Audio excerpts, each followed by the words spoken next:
Yo, what's going on, guys? It's Kyle here from Speedbets, bringing you guys the best bets, the best everything, man. I got the 5 locks for you. I'm going to give you guys a bunch of underdogs. This card, I love some dogs. Then we're going to take you through some free parlays, some free DFS stuff. Everything is coming in this video. It's the one-stop shop for betting on UFC 313. Let's get right into it. Breaking down the 5 locks, we got number one, Mauricio Rufy. I don't even need to explain this, guys. The fighting nerds are on fire. Caio Borralho has been on record saying that Mauricio Rufy is the most talented mixed martial artist fighter he's ever seen. This guy's nickname is One Shot. He's going to One Shot Bobby Green. His chin is not there. Jim Miller had this guy on skates for every time he landed, and Jim Miller got destroyed.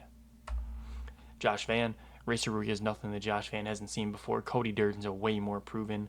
Got an MMA wrestler. Racer Ruiz got a pretty raw game. 29-28 with Carlos Hernandez. Josh Van probably would have 30-27 Carlos Hernandez. Josh Van could drop the first round, but Racer Ruiz is going to gas, and I have Josh Van for a late round TKO or a decision. We got Myron Santos. Myron Santos is the toughest matchup out of all these guys, in my opinion. I think as long as he can stuff the takedowns, he can work his game. He's got that slick Muay Thai striking. I don't necessarily see him getting a knockout in this fight, but I think he can get like a 29-28 decision. I was really stretching here for the 5 locks. There's not a lot of high, like kind of minus big number favorites. I try not to do that. I try not to give you guys dogs as the locks because it's like, if I give it the dog section, why am I doing dogs as locks? So give me Myron Santos with a little bit less confidence than the others, but still I like him. We have Jordan Santos. Now this guy right here, this is more of an Ozzy Diaz fade than like a Jordan Santos hype. I don't think this guy's that great. I think he's going to get through Ozzy Diaz, but I think he's probably going to lose his next fight. He had a great performance in the Contender Series, but Will Curry just kind of brought that grappling game. He boxed him up. I don't think he's going to be able to outbox, per se, Ozzy Diaz for the whole fight like he did to Will Curry. I think he's going to kind of have to mix in the wrestling, mix in the grappling, show his well-roundedness. I have the Jordan Santos winning a decision. And then this is how bad it was, man. I hate doing this to you guys. I have an over 2.5 as a lock. Castaneda Gutierrez. Castaneda, in my opinion, should get the better of Gutierrez on the feet. Chris Gutierrez, this man couldn't finish the ham sandwich. Couldn't finish Quang Lee on short notice. He gets taken down. Castaneda's going to work the wrestling. He's going to tire out Gutierrez. Castaneda's not that dangerous of a guy on top either. I see this fight going 3 long, and I'll get to the winner in a second here. There's a parlay if you want to throw them all together. That's greasy as hell. 25 to win 101. But what can you do, man? Let's get to the dogs, man. I love me some dogs on this card. John Castaneda, like I just said, he's going to mix in the wrestling. He is. He simply is. He's going to take down Chris Gutierrez with ease. Chris Gutierrez gets taken down. It's literally his entire thing. Quang Lee took him down on short notice. We had a massive prop for that. Give me John Castaneda. I'm going to hit his takedown line when that drops tomorrow, too. Give me Rizzy Boy. I'm going to get a lot of hate for this one. I don't think Curtis Blades is a good fighter. I don't think he's a quality fighter. I think Riznan Kuniev is a lot more alive than a lot of people are giving him credit for. I think Curtis Blades has been knocked out 5 times. This guy's still on steroids? Like, we don't know.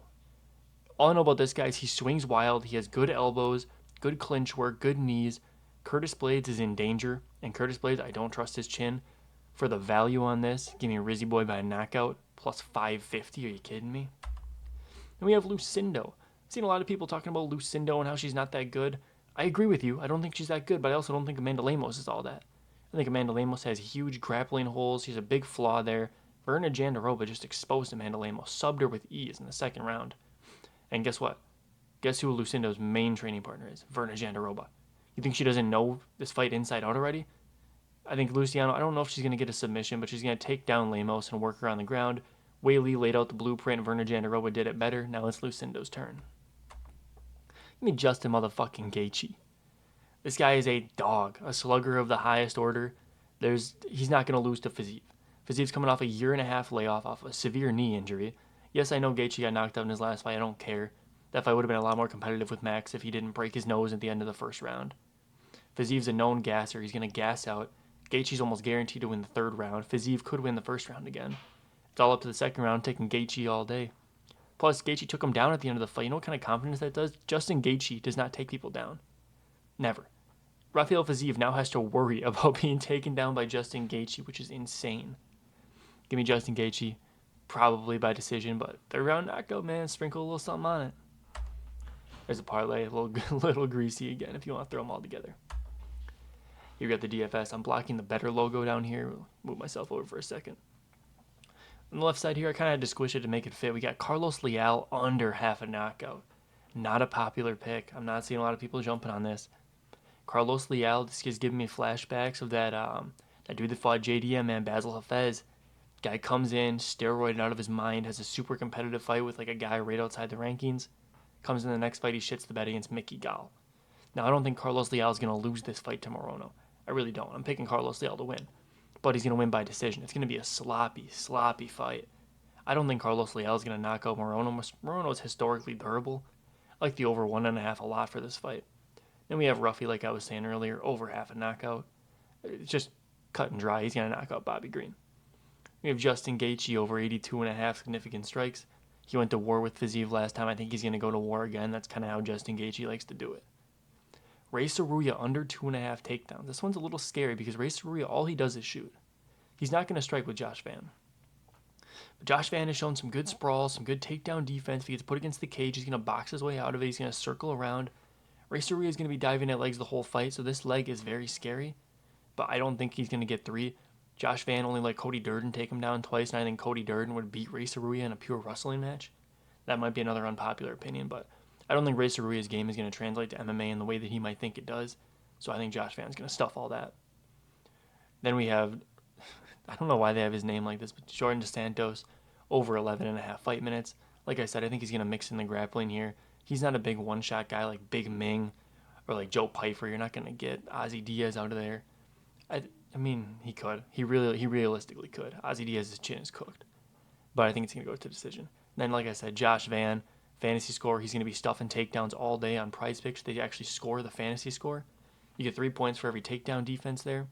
That's why, like, when I was taking Umar's fantasy score against Marab, I said it's a lock. Whether he wins the fight or loses the fight, he's going to cover because of the takedown defense points. And look at that, he covered in a loss. Josh Van could do the same. Ray Saruya, I don't think Ray Saruya has finishing equity. I really don't. If Josh Van loses, he's probably still going to stuff like 10 takedowns unless he gets submitted in the first round, which isn't going to happen. So that's like a free 30 points. Just knock 30 off the total. And I think Josh Van's even live to get a finish himself. I love this line a lot. These are all 3x payouts. 25 is going to win you 75, or 5 is going to win you 15, 10 is going to win you 30. Any kind of combination you like to rock from there. Then we're getting into the free parlays. Like I said, I love the over 1.5 for Morono and Leal. I think this fight is at least going to the third round. Then Chris Gutierrez, John Castaneda over 2.5. Like I said, that's one of my locks. Got to put it on the parlay with that one. I love that. Plus 102. Somehow that gets you plus money. Then down at the bottom here, we have the Ray Saruya Josh Van fight. I just have Josh Van to win it. Like I said, I think Josh Van's a lock. And then we have Roofy, minus 460. You can even get better odds. I think Josh Van, I just saw him at minus 170. I don't know who's betting on Ray Saruya, but you got me fucked up, man. Give me that as a two-legger. That was like a minus 120-ish, minus 130 maybe. Not the best odds, but for 2 of the locks, I do like that a lot. And then just to make sure you join the Discord, we're crushing it. We're doing hockey. The right side there, you see some guys reacting. We cashed a free play the other day. Giving out free plays all the time. Recently, we got hooked back-to-back on free plays. Like over 14.5 points, a guy ended on 14. Over 2.5 blocks and steals, a guy ended on 2. Getting super unlucky. We're doing a lot more than MMA. We're doing NBA, hockey, all that good stuff. Make sure you join up. I'll catch you guys on the next one, man. Peace out.